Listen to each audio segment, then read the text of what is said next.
Welcome to Srivastava classes. आज हम पढ़ेंगे हमारी unit third institutional functioning lesson one prime मिनिस्टर का पार्ट सेकंड। गाइज, अगर आपने पार्ट वन की वीडियो नहीं देखी है तो उसका लिंक आपको डिस्क्रिप्शन में मिल जाएगा, आप देख सकते हो। गाइज, लास्ट वीडियो में हमने प्राइम मिनिस्टर के क्वालिफिकेशन, उनका टेन्योर, इन सब के बारे में पढ़ा था। अब हम पढ़ेंगे प्राइम मिनिस्टर के जो पावर्स होती हैं, वो क्या पावर्स उन्हें मिली हुई हैं, और फंक्शंस। तो फर्स्ट है हमारा formation of council of minister. Council of minister का फॉर्मेशन यानी उसमें बनाया एक तरीके से according to article 75 first of the constitution. जो हमारा आर्टिकल 75 है कॉन्स्टिट्यूशन में, उसके according the president appoints the prime minister. जो प्रेजिडेंट हैं वो अपॉइंट करते हैं प्राइम मिनिस्टर को, ठीक है। The president choose council of minister. Council of minister को भी प्रेजिडेंट चूज करते हैं, लेकिन with the advice of the prime minister, prime minister की एडवाइस पर। नेक्स्ट पॉइंट है all ministers are indirectly appointed by the prime minister. All ministers जितने भी बनते हैं वो इनडायरेक्टली अपॉइंट कौन करते हैं? प्राइम मिनिस्टर ही। And he can take anyone in the council of minister. और वो किसी को भी काउंसिल ऑफ मिनिस्टर में ले सकता है। The prime minister tries to give representation to different parts of the country. जो प्राइम मिनिस्टर है उसका ये काम होता है कि वो रिप्रेजेंट करे कंट्री के डिफरेंट पार्ट्स को, schedule caste, schedule tribes, minority caste etc. by selecting his associate ministers। यानी कि जो वो मिनिस्टर्स सिलेक्ट करता है तो उसका ये फ़र्ज़ है प्राइम मिनिस्टर का कि वो मिनिस्टर्स को जब चूज़ करे ना तो उससे माइनॉरिटी कास्ट और कंट्री के डिफरेंट पार्ट्स को भी वो रिप्रेजेंट करे उनके ज़रिए, ठीक है। नेक्स्ट है distribution of portfolios. Distribution portfolios यानी कि जो एक तरीके से उन्हें मिनिस्टर्स को अपॉइंट किया जाता है, वो जो उनकी जो प्लेसमेंट होती है वो। The prime minister not only choose his colleagues. Prime minister सिर्फ अपने कलीग्स को चूज़ नहीं करता but also distribute portfolios of ministers. यानी कि जिन लोगों को वो चूज़ कर रहा है उनको जो वो देता है काम, जैसे कि मिनिस्ट्री जो सौंपते हैं, लाइक किसी को डिफेंस मिनिस्ट्री, किसी को फाइनेंस मिनिस्ट्री, तो इस तरीके से जो डिस्ट्रीब्यूट करते हैं पोर्टफोलियोज कहा जाता है उन्हें, जो मिनिस्ट्री दी जाती है। तो ये प्राइम मिनिस्टर पर डिपेंड होता है कि वो किसे कौन सा पोर्टफोलियो दे रहे हैं। He can give any department to any member of parliament and can also change it. जो प्राइम मिनिस्टर है वो कोई भी डिपार्टमेंट दे सकता है किसी भी मेंबर को पार्लियामेंट के, और उसे कभी भी चेंज कर सकता है। ये टोटली डिपेंड होता है प्राइम मिनिस्टर पर। अब है parliament. In parliament the prime minister of India represent the Lok Sabha. जो प्राइम मिनिस्टर हैं होते हैं इंडिया के, वो रिप्रेजेंट करते हैं लोकसभा को। He makes important announcements related to government policy. Prime minister important announcement करते हैं गवर्नमेंट पॉलिसीज से related and respond to the criticism of the opposing party. और जो भी बुराई वगैरह जो अपोजिंग पार्टी जो भी करती है उनकी पॉलिसीज़ वगैरह को लेके या उनके खिलाफ जो भी बोलती हैं उसको रिस्पॉन्ड करते हैं प्राइम मिनिस्टर, डिफेंड करते हैं गवर्नमेंट पॉलिसीज़ को। उनको बताया जाता है कि उसके क्या बेनिफिट्स हैं, क्या चीज़ें हैं, ये सारे चीज़ें जो करते हैं वो करते हैं prime minister. He sends orders and instruction to his team members through whips and monitors and control them। जो प्राइम मिनिस्टर होते हैं वो ऑर्डर देते हैं, इंस्ट्रक्शन देते हैं अपने टीम मेंबर्स को, जो उनके मिनिस्टर्स होते हैं, और उस जो काम है उसको सही तरीके से मॉनिटर किया जाए, कंट्रोल में रहे। ये सारी ऑर्डर्स जो होते हैं, इंस्ट्रक्शन, वो प्राइम मिनिस्टर देते हैं। The prime minister can recommend the president to dissolve the Lok Sabha at any time. जो प्राइम मिनिस्टर हैं वो रिकमेंड कर सकते हैं प्रेसिडेंट को लोकसभा की जो मीटिंग होती है उसे किसी भी टाइम डिसॉल्व करने के लिए, ख़त्म करने के लिए, by given return consultation to the president. लेकिन उसके बदले उन्हें रिटर्न में उन्हें देना पड़ता है कि वो किस वजह से करवा रहे हैं, यानी कि उन्हें रिटर्न में देना पड़ेगा कि वो किस वजह से डिसॉल्व करवा रहे हैं लोकसभा को, जो मीटिंग है उसे रद्द करवा रहे हैं प्राइम मिनिस्टर, ठीक है। नेक्स्ट है chairman of the cabinet. Cabinet का chairman, the prime minister is the chairman of the cabinet. देखा ही गया है कि हेड होते हैं कैबिनेट के prime minister. And presides the meetings of the cabinet, यानी कि अध्यक्षता जो मेन हेड जो होते हैं वो प्राइम मिनिस्टर होते हैं, मीटिंग्स जो होती हैं कैबिनेट की उसके लिए। नेक्स्ट पॉइंट है he can impose his decision if there is a crucial opinion difference among the members.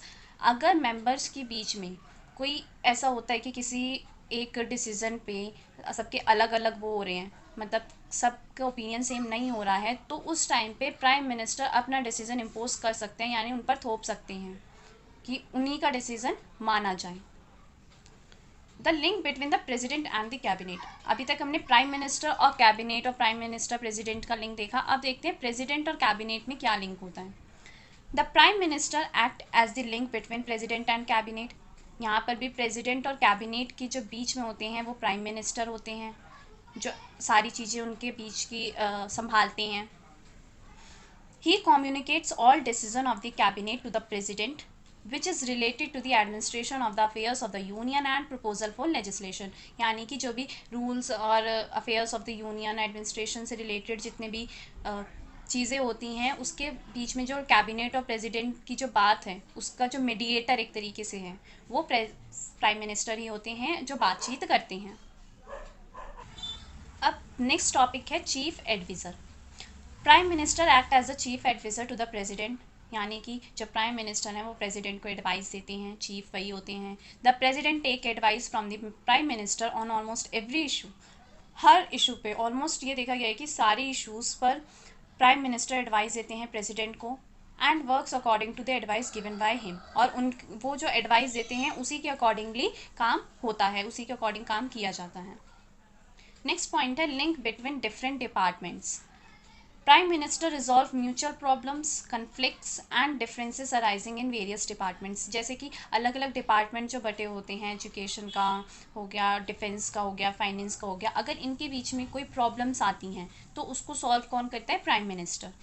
उनके भी जो कन्फ्लिक्ट्स होते हैं, टकराव और जो डिफरेंसेस आते हैं और जो प्रॉब्लम्स वगैरह होती हैं उन सबको सॉल्व करते हैं prime minister.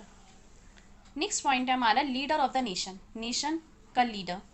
The prime minister is the leader of the nation. Prime minister होते हैं नेशन के leader. The entire nation is looking towards the prime minister for good governance and guidance. जो पूरा नेशन है, entire जितने भी लोग हैं रहते हैं नेशन में, वो सब एक तरीके से उम्मीद करते हैं प्राइम मिनिस्टर से एक अच्छी गवर्नेंस, अच्छी गाइडेंस के लिए कि वो जो कंट्री है उसके लिए सब कुछ अच्छा ही करे।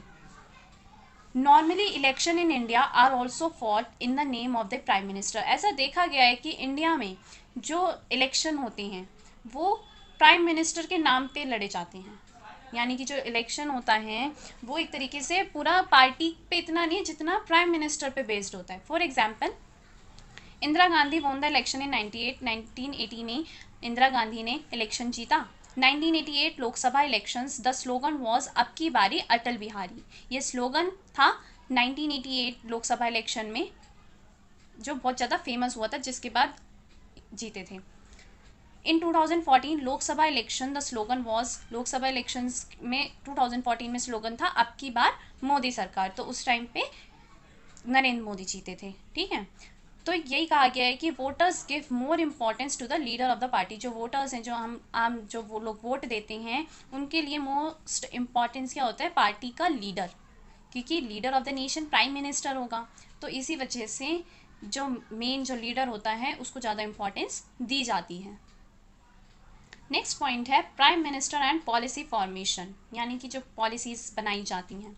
The position of the prime minister as a creator of India's foreign policy and domestic policy is very important. जो प्राइम मिनिस्टर की पोजीशन है वो डोमेस्टिक पॉलिसीज़, यानी कि जो भी कंट्री के लिए पॉलिसीज़ बनाई जाती हैं, जो और जो फॉरेन से जो रिलेशनशिप्स रखने होते हैं उसकी जो पॉलिसी बनाई जाती है, तो उसको क्रिएटर जो होते हैं वो प्राइम मिनिस्टर होते हैं और जो कि बहुत इंपॉर्टेंट होते हैं। The prime minister is a की स्पोक पर्सन। प्राइम मिनिस्टर एक की स्पोक पर्सन होता है कैबिनेट का, as well as a policy maker. और बहुत इंपॉर्टेंट होता है, वो पॉलिसी मेकर भी होता है क्योंकि जो प्राइम मिनिस्टर है वो ये देखता है कि कंट्री में कौन सी पॉलिसीज़ बननी चाहिए जिससे लोगों को फ़ायदा हो। All the revolutionary decision taken such as nationalisation of banks. जितने भी रेवोल्यूशनरी डिसीजन यानी कि बहुत रेवोल्यूशन चेंज लाने वाले जो डिसीजंस होते हैं, जैसे कि नेशनलाइजेशन ऑफ बैंक्स का नेशनलाइजेशन हो जाना और कॉन्स्टिट्यूशन में अमेंडमेंट करना, संशोधन करना, ये जो बड़े बड़े डिसीजंस होते हैं वो लिए जाते हैं प्राइम मिनिस्टर के द्वारा। यानी कि प्राइम मिनिस्टर्स वो डिसीजंस लेते हैं। He participate in important international conference. जो प्राइम मिनिस्टर होते हैं वो इम्पॉर्टेंट जो इंटरनेशनल कॉन्फ्रेंसेस होती हैं, यानी दूसरे देशों के साथ जो मीटिंग्स वगैरह होती हैं ना, तो उसमें भी प्राइम मिनिस्टर पार्टिसिपेट करते हैं। He present his government's policy to the public. और गवर्नमेंट पॉलिसीज़ को पब्लिक के सामने प्रेजेंट कौन करता है? Prime minister. नेक्स्ट है प्राइम मिनिस्टर एंड इमरजेंसी। जब इमरजेंसी लगाई जाती है किसी कंट्री में तो उसके पे है। The president is given 3 types of emergencies power. President के पास 3 टाइप की 3 टाइप की इमरजेंसी पावर्स होती हैं जो कि उन्हें मिली हैं under article 352, 356, 360 of the constitution of India. Indian constitution में 3 आर्टिकल हैं जो प्रेसिडेंट को ये पावर देते हैं कि वो कंट्री में इमरजेंसी लगा सकते हैं। For example, the emergency was declared by the president. Emergency declare की गई थी president in consultation with the prime minister under article 352। 352 article के अंडर इमरजेंसी डिक्लेयर की गई थी प्राइम मिनिस्टर के कंसल्टेंट में प्रेसिडेंट ने किया था। किस टाइम पे? Of the Chinese invasion in October 1962। जब 1962 में चाइनीज़ इन्वेजन यानी कि आक्रमण, जब चाइनीज़ इन्वेजन हुआ तो उस टाइम पे इमरजेंसी डिक्लेयर करी थी प्रेसिडेंट ने प्राइम मिनिस्टर के कंसल्टेशन पर। And the invasion of Pakistan, जब पाकिस्तान ने किया ऑन दिसंबर 3 दिसंबर 1971 में पाकिस्तान ने, and on June 26 1975। In 3 time पर देखा गया कि इमरजेंसी लगाई गई थी जो कि प्राइम मिनिस्टर के कंसल्टेंट पर प्रेसिडेंट ने लगाई। According to the 44th constitutional amendment, जब 44th कॉन्स्टिट्यूशनल अमेंडमेंट हुआ, संशोधन हुआ, उसके according the president can declare emergency. जो प्रेसिडेंट है वो इमरजेंसी डिक्लेयर कर सकता है अंडर आर्टिकल 352 आर्टिकल के under if the cabinet gives written advice to declare the emergency. पहले हमने ये देखा कि प्राइम मिनिस्टर के कंसल्टेंट पे प्रेसिडेंट इमरजेंसी लगा सकते हैं, उनके पास ये पावर है। लेकिन जब 44th कॉन्स्टिट्यूशनल अमेंडमेंट हुआ तो उस टाइम पे ये कहा गया कि प्रेसिडेंट इमरजेंसी डिक्लेयर कर सकते हैं अंडर आर्टिकल 352 अगर कैबिनेट उन्हें रिटर्न में एडवाइस देते हैं इमरजेंसी लगाने के लिए। जो कैबिनेट के मिनिस्टर्स होते हैं अगर वो ऐसा कहते हैं तो भी प्रेसिडेंट डिक्लेयर कर सकता है इमरजेंसी। ओके, नेक्स्ट पॉइंट है as a chairman of various commission and council. Various commissions और काउंसिल्स के जो चेयरमैन, इस पे हम देखते हैं the economy policy of the nation is determined by the Niti Aayog. जो इकोनॉमी पॉलिसी है उसे हम नीति आयोग के नाम से जानते हैं। नीति आयोग की फुल फॉर्म है national institution for transforming India, and the prime minister is the chairman of NITI Aayog. और नीति आयोग का जो चेयरमैन है वो होते हैं प्राइम मिनिस्टर। नेक्स्ट है the prime minister is also chairman of. Prime minister किस किस के चेयरमैन हैं? National development council, national integration council, inter state council, national water resource council etcetera. यानी कि बहुत सारी ऐसी काउंसिल्स हैं जिसके चेयरमैन प्राइम मिनिस्टर होते हैं। नेक्स्ट पॉइंट है हमारा powers of grace. All high officers of India are appointed by the president. High जो ऑफिसर्स होते हैं उन्हें अपॉइंट करते हैं प्राइम मिनिस्टर, एडवाइस पे प्राइम मिनिस्टर की, ये हमें पता है, ठीक है। Honourable titles Bharat Ratna, Padma Vibhushan, Padmashri. जो ऑनरेबल जो बहुत अवार्ड्स होते हैं, टाइटल्स जैसे कि भारत रत्न, पद्म विभूषण, पद्माश्री, ये सब डिस्ट्रीब्यूट किए जाते हैं रिकमेंडेशन पे prime minister to the president. President देते हैं प्राइम मिनिस्टर के रिकमेंडेशन पे ये awards. Prime minister and council of minister. अब हम इनके रिलेशन के बारे में पढ़ेंगे कि इनके कैसे रिलेशंस होते हैं और कहाँ कहाँ हेल्प, एडवाइस, इन सब की नीड होती है। तो अब हम देखते हैं पहले प्राइम मिनिस्टर और काउंसिल ऑफ मिनिस्टर्स के बीच। India has adopted a system of parliamentary governments. India ने अडॉप्ट करा है सिस्टम पार्लियामेंट्री गवर्नमेंट्स का, जिसमें हमारी राज्यसभा, लोकसभा होती है। नेक्स्ट पॉइंट है हमारा the president is only a constitutional executive and the prime minister and his council of minister are real executive. ये हम देखते ही आ रहे हैं, पढ़ रहे हैं कि जो प्रेसिडेंट होता है वो सिर्फ एक कॉन्स्टिट्यूशनल एग्जीक्यूटिव होता है, लेकिन जो रियल होते हैं, जो एक्चुअल में चीज़ें करते हैं, मतलब डिसीजन जो इनके बेस पे लिया जाता है, वो प्राइम मिनिस्टर और काउंसिल ऑफ मिनिस्टर्स होते हैं। The prime minister has been given a lot of powers by the constitution of India. हमारा जो कॉन्स्टिट्यूशन ऑफ इंडिया है वो प्राइम मिनिस्टर को बहुत सारी पावर्स देता है, but his power is depended on his personality. लेकिन जो उसकी पावर होती है ना, वो डिपेंड करती है उसकी पर्सनैलिटी पे और the position achieved in his political party. और जो उसकी पॉलिटिकल जो पार्टी है उसमें जो उसकी पोजिशन है, जो उसने हासिल करी है, तो जो पर्सन प्राइम मिनिस्टर है उसकी जो पोजीशन है उसकी पॉलिटिकल पार्टी में और जैसी उसकी पर्सनालिटी है उस पर डिपेंड करता है उसकी पावर्स। यानी कि वो उसे किस तरीके से यूज़ कर रहा है, कैसे लोगों के यूज़ में लेके आ रहे हैं, पॉलिसीज़ बना रहे हैं, तो ये उस पर डिपेंड करता है।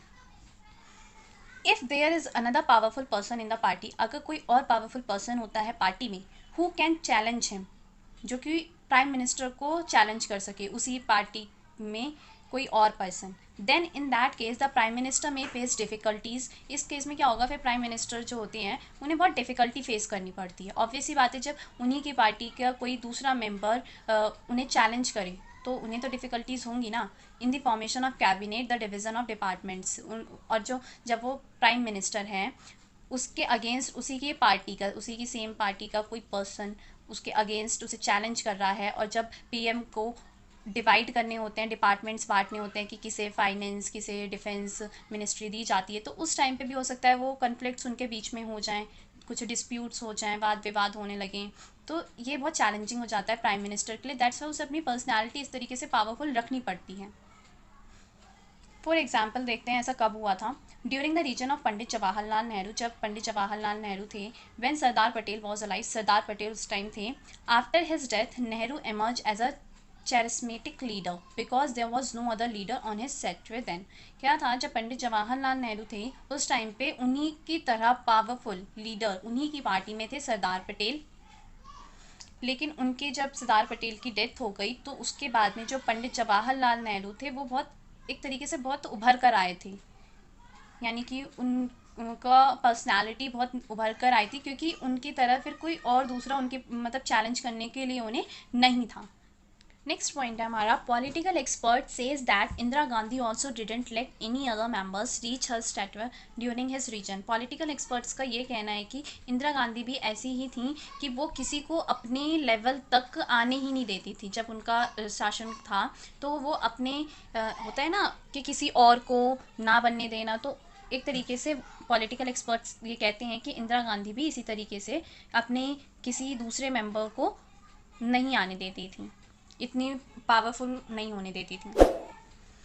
The situation change than the Janata party gain power. Situation बदल गई जब जनता पार्टी पावर में आई 1977 में। A joint cabinet is form in this coalition government. फिर क्या हुआ, जब जनता पार्टी भी पावर में आई तो गठबंधन की सरकार हुई, कॉलिएशन गवर्नमेंट बनी, in which the prime minister's authority is limited in this selection of minister. फिर यहाँ पे क्या हुआ, जो प्राइम मिनिस्टर की अथॉरिटी थी वो बहुत लिमिटेड हो गई, क्योंकि ऑब्वियसली बात है किसी एक पार्टी की तो मेजॉरिटी है नहीं। तो गठबंधन की जब सरकार है, कॉलिएशन गवर्नमेंट है, तो उसमें सुनी तो दोनों पार्टीज़ की जाएगी। तो यहाँ पे जो प्राइम मिनिस्टर की जो पावर थी वो बहुत लिमिटेड हो गई सिलेक्शन ऑफ मिनिस्टर, यानी कि कोई एक पार्टी नहीं सिलेक्ट कर सकती थी ना, होंगे तो अब फिर दोनों पार्टीज़ के मिनिस्टर सिलेक्ट होंगे, इसलिए। In the contemporary era where the workload and responsibility of the ministers has increase. जैसे कि अब देखा जाता है कि वर्कलोड और रिस्पॉन्सिबिलिटीज़ बहुत बढ़ जाती हैं मिनिस्टर्स के लिए, on continuous expansion in the function of the government. जैसे कि गवर्नमेंट के जो काम काज हैं वो बढ़ते जा रहे हैं, जिससे कि उनका वर्कलोड भी और रिस्पॉन्सिबिलिटी बढ़ रही है। Due to which the size of cabinet has increase, जिसकी वजह से कैबिनेट का साइज भी मतलब बढ़ रहा है, मिनिस्ट्रीज बढ़ती जा रही हैं, departments. The question of leadership in the formation of the cabinet committees has come up as a complex problem in the last few decades। ये देखा जाता है कि बहुत पहले से कई ऐसे डेकेड्स हैं कि जो लीडरशिप है उसका फॉर्मेशन, यानी कि जो कैबिनेट, अब ऑब्वियसली बात है जब कोई चीज़ बढ़ रही है, किसी का एक्सपेंशन हो रहा है तो वहाँ प्रॉब्लम्स आएंगी। तो यही हो रहा था कि काफ़ी प्रॉब्लम्स आ रही थी कैबिनेट को लेके, उनकी लीडरशिप फॉर्मेशन को लेके प्रॉब्लम्स बढ़ रही थी। नेक्स्ट है, the prime minister post has again become powerful to solve the confusion of expansion of works and leadership of committees. जब ये हुआ कि जब कॉलिएशन गवर्नमेंट थी तो वहाँ दिक्कत हो रही थी हर चीज़ को करने पे, उसके बाद में जो प्राइम मिनिस्टर की पोस्ट जब फिर से पावरफुल हो गई तो जो कन्फ्यूज़न थी लीडरशिप को लेके, कमिटीज़ को लेके, वो सारी चीज़ें फिर सॉल्व हो गई, क्योंकि जो प्राइम मिनिस्टर थे वो डिसीजंस ले रहे थे। प्राइम मिनिस्टर एंड प्रेसिडेंट, अब हम इसके रिलेशन देखेंगे। The president is elected by members of an electoral college consisting of elected members of both house of parliament and legislative assembly of the state. जब president होता है उसको कौन select करता है, इलेक्टोरियल कॉलेज के मेंबर्स, जो कि इलेक्टेड मेंबर्स होते हैं दोनों हाउस के, पार्लियामेंट के जो राज्यसभा और लोकसभा के मेंबर्स होते हैं, और जो लेजिस्लेटिव असेंबली होती है स्टेट्स की, वो सब मिलके प्रेसिडेंट को इलेक्ट करते हैं। The president must be a citizen of India. President जो है वो सिटीजन होना चाहिए इंडिया का। Not less than 35 year of age, उसकी जो एज है प्रेजिडेंट की जो एज होती है वो 35 ईयर से कम की नहीं होनी चाहिए। एंड क्वालिफाइड, अगर हम उनकी क्वालिफिकेशन की बात करते हैं तो election as a member of the Lok Sabha, वो मेंबर होने चाहिए लोकसभा के। President is the formal head of executive. President जो होते हैं वो फॉर्मल हेड है एक तरीके से।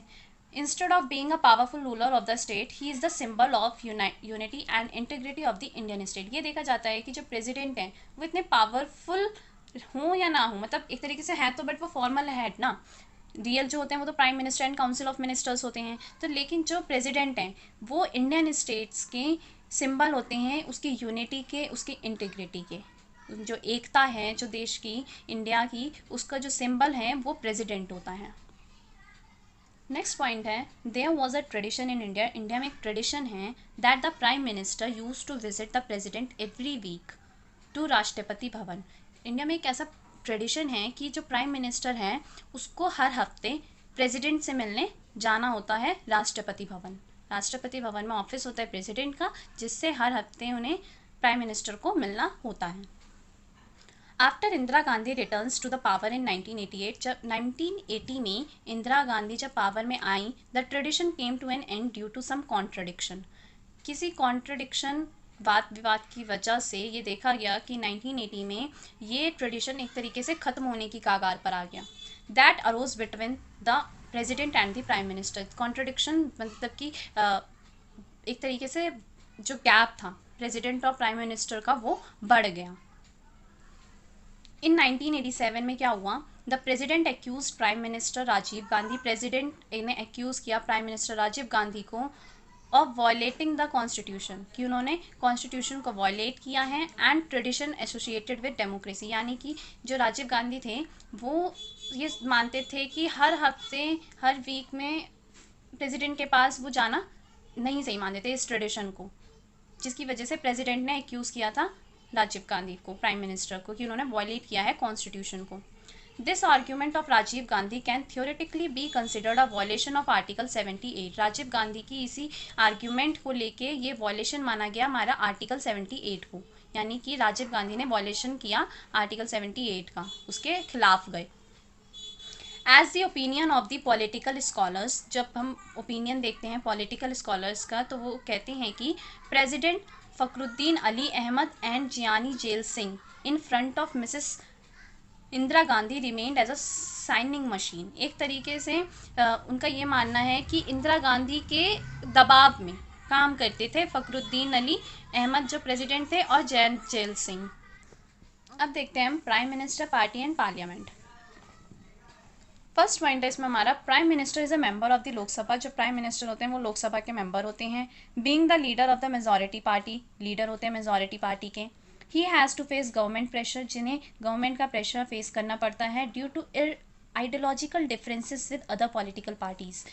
किसकी उन्हें प्रेशर फेस करना पड़ता है गवर्नमेंट का, क्योंकि दूसरी पॉलिटिकल पार्टीज़ की वजह से, यानी कि ऑब्वियसली बात है जो अपोजिशन है वो तो उनके काम को लेके बोलेगी ही, है ना, तो इसकी वजह से जो प्राइम मिनिस्टर हैं उन्हें काफ़ी प्रेशर फेस करना पड़ता है।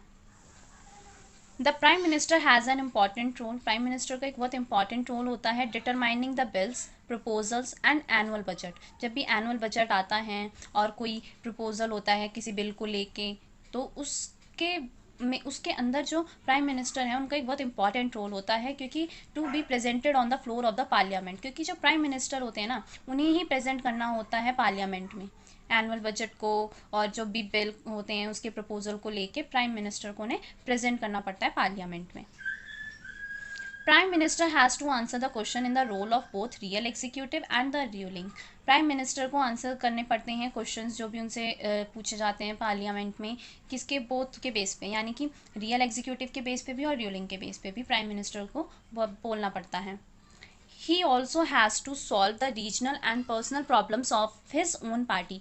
और प्राइम मिनिस्टर को ही अपनी जो पार्टी है उनकी, उसकी जो भी पर्सनल प्रॉब्लम्स होती हैं, रीजनल पर्सनल प्रॉब्लम्स होती हैं, यानी कि उनकी ही पार्टी में जो भी प्रॉब्लम्स हो रही हैं उसको लेके सारी प्रॉब्लम्स प्राइम मिनिस्टर को सॉल्व करनी पड़ती हैं। नेक्स्ट पॉइंट है हमारा, the prime minister also plays an important role in sitting with the speaker of the Lok Sabha. Prime minister जो होते हैं उनका एक इम्पॉर्टेंट रोल ये भी आता है कि वो स्पीकर जो होते हैं ना लोकसभा के, जो मेन स्पीकर होते हैं लोकसभा के, उनके साथ बैठकर preparing the agenda and establish order in the house, यानी कि जो भी एजेंडा है मीटिंग का और जो भी ऑर्डर्स वगैरह लागू किए जा रहे हैं, इम्प्लीमेंट किए जा रहे हैं, तो उसको लेकर भी प्राइम मिनिस्टर का बहुत एक इम्पॉर्टेंट रोल होता है, क्योंकि उन्हें जो मेन जो लोकसभा का स्पीकर होते हैं उनसे वो सारी चीज़ें डिस्कस करनी पड़ती हैं, प्रिपेयर करना पड़ता है। Party member decide political activities under the guidance of the prime minister, जैसा कि हमने देखा है, पढ़ा है अब तक कि प्राइम मिनिस्टर जो हैं वो उसके पार्टी मेंबर्स के साथ मिलके उन प्राइम मिनिस्टर की गाइडेंस में पॉलिटिकल एक्टिविटीज़ होती हैं डिसाइड कि कैसे क्या करना चाहिए।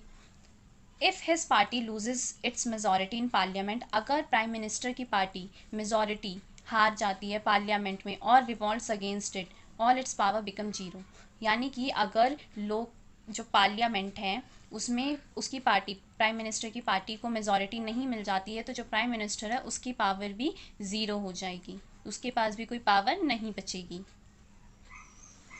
The role of the prime minister has been a long disputed topic of Indian political system. ये देखा जाता है कि इंडियन पॉलिटिकल सिस्टम में ना जो प्राइम मिनिस्टर है इसके रोल को लेके एक बहुत डिबेटेड टॉपिक रहा है, ये लॉन्ग डिस्प्यूटेड टॉपिक, वाद विवाद इस पे बहुत रहा है प्राइम मिनिस्टर को लेके, उनके जो रोल है, उनका जो काम है, फंक्शंस हैं, पावर्स हैं, इन सब को लेके ये बहुत डिस्प्यूटेड टॉपिक रहा है।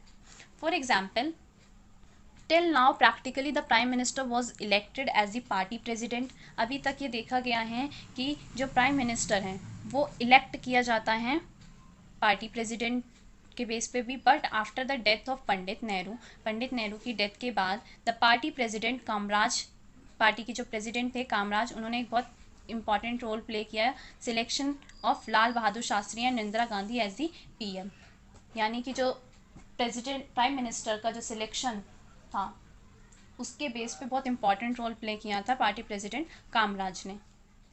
नेक्स्ट पॉइंट आता है हमारा, after the partition of the Congress party, जब कांग्रेस पार्टी का पार्टीशन हुआ, Indira Gandhi dominance over the Congress party was establish. उस टाइम पे जब कांग्रेस पार्टी के पार्टीशन हो गया तो जो इंदिरा गांधी थी उनका डोमिनेंस हुआ कांग्रेस पार्टी के ऊपर, यानी कि सबसे ज़्यादा प्रभाव जो इंदिरा गांधी का पड़ा था कांग्रेस पार्टी पे। In the UPA government of 2004 में यूपीए गवर्नमेंट थी, due to not having support of the people for doctor Manmohan Singh को जब सपोर्ट नहीं मिल रहा था लोगों का, the party president influence on decision making very visible. जैसे कि डॉक्टर मनमोहन सिंह जो प्राइम मिनिस्टर थे उन्हें सपोर्ट नहीं मिल रहा था, तो जिसकी वजह से जो डिसीजंस वगैरह थे उसमें बहुत प्रॉब्लम हो रही थी। इन दी एनडीएस बीजेपी गवर्नमेंट इन 2014, जब बीजेपी की गवर्नमेंट आई 2014 में, तो जो prime minister Narendra Modi has a direct influence on the party, जो तो प्राइम मिनिस्टर जो नरेंद्र मोदी हैं उनका बहुत डायरेक्ट इन्फ्लुएंस पड़ा था पार्टी पे, यानी कि एक तरीके से उनकी पर्सनालिटी इतनी उभर कर आई थी उनकी पार्टी में, जिसकी वजह से काफ़ी सही चीज़ें उनकी पार्टी पे इफेक्ट पड़ा था एक तरीके से। लेकिन जब डॉक्टर मनमोहन सिंह थे तो उनका एक तरीके से इन्फ्लुएंस नहीं पड़ रहा था उनकी पार्टी पे, जैसा कि प्राइम मिनिस्टर नरेंद्र मोदी पर का पड़ा था उनकी पार्टी पे और दूसरी चीज़ों पे। पंडित जवाहरलाल नेहरू, इंदिरा गांधी, राजीव गांधी, अटल बिहारी वाजपेयी, नरेंद्र मोदी, ये जो थे prime minister, strong PM in the party and nation which was lacking among other prime minister. ये देखा गया कि ये जो प्राइम मिनिस्टर्स थे ये स्ट्रॉन्ग प्राइम मिनिस्टर्स थे पार्टी के, और एक पावरफुल प्राइम मिनिस्टर के रूप में ये उभर के आए थे, जो कि कमी देखी गई थी दूसरे प्राइम मिनिस्टर्स में कि उनमें ऐसी नहीं थी पावर, उनकी पर्सनालिटी। अभी हमारा लास्ट टॉपिक है prime minister and the era of coalition politics, गठबंधन की जो कॉलिएशन पॉलिटिक्स है वो और prime minister. In 1977, the first non-Congress coalition government at the center was formed under Morarji Desai. 1977 में coalition government थी जिसका फॉर्मेशन किसके अंडर हुआ था, Morarji Desai. The leadership of prime minister Morarji Desai and चरण सिंह फेस डायरेक्ट चैलेंजेस। जब कॉलिएशन गवर्नमेंट थी तो ऑब्वियसली बात है दोनों पार्टीज़ के लीडरशिप को प्राइम मिनिस्टर के उस पर देखा गया, तो वो मोरारजी देसाई और चरण सिंह थे, जिसमें काफ़ी चैलेंजेस हुए एक तरीके से due to factionalism in the cabinet and eventually they had to lose their post, जिसकी वजह से ये भी देखा गया कि वो अपनी पोस्ट को लूज करते हुए देखे गए, हारते हुए, क्योंकि बहुत ज़्यादा कॉन्फ्लिक्ट्स होने लगे थे दोनों के सामने, काफ़ी चैलेंजेस एक तरीके से आ गए थे क्योंकि कॉलिएशन गवर्नमेंट थी। During the tenures of the 1996 national democratic alliance NDA government and the united progressive alliance UPA, two coalition government, दो गवर्नमेंट्स बनी थी, एनडीए यूपीए 1996 में। Two coalition governments, the prime minister's position appear to be weak, जिसकी वजह से जो prime minister की position थी वो वीक मानी जाने लगी थी, क्योंकि जब दो पार्टीज़ यूपीए एनडीए उसके जो लीडर्स थे, ठीक है, वो उनमें आपसी वही नहीं बैठ रहा था कि किस तरीके से काम करा जाए या क्या चीज़ें की जाए, काफ़ी कन्फ्लिक्ट्स चैलेंजेस आने लगे थे। तो जो प्राइम मिनिस्टर की पोजीशन थी वो बहुत वीक हो गई थी, क्योंकि चीज़ें हो ही नहीं पा रही थी सही तरीके से। मुरारजी देसाई, चरण Singh Chandrashekhar, I K Gujral, H D Deve Gowda, P V Narasimha Rao, a weak prime minister due to the weakness of the party. इन प्राइम मिनिस्टर्स को वीक प्राइम मिनिस्टर माना जाता है, क्योंकि जो इनकी पार्टी थी वो भी एक तरीके से वीक पार्टी मानी जाती है, क्योंकि कॉलिएशन पॉलिटिक्स हो रही थी। तो इसकी वजह से इनका इतना एक पर्सनालिटी, जैसे कि जो हमने देखा प्राइम मिनिस्टर्स जो नरेंद्र मोदी और इंदिरा गांधी, ये लोग थे, तो इनका एक तरीके से काफ़ी अच्छा इन्फ्लुएंस पड़ा था, लेकिन इन प्राइम मिनिस्टर्स को वीक प्राइम मिनिस्टर के तौर पे देखा जाता है। यहाँ पे हमारा ये लेसन फर्स्ट यूनिट थर्ड का प्राइम मिनिस्टर ख़त्म होता है। अगर आपको इसमें कोई भी डाउट है तो आप कमेंट सेक्शन में कमेंट करके हमसे पूछ सकते हैं, हम आपका डाउट क्लियर करने की पूरी कोशिश करेंगे। और अगर आपको ये वीडियो पसंद आई है तो प्लीज़ लाइक करें, कमेंट करें एंड शेयर तो ज़रूर करें। And thanks for watching the video.